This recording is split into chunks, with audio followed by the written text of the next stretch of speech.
Account followers. In TaxDome, team members who follow an account receive notifications about its activity.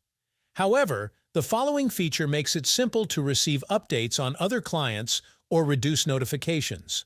To follow or unfollow a client, open their profile, then click on the eye icon in the top left corner.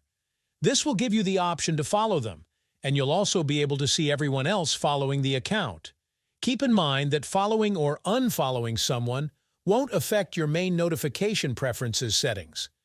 You can also see which clients you're following on the Accounts page. A blue eye icon means you're following them, while a gray eye icon with a slash means you're not.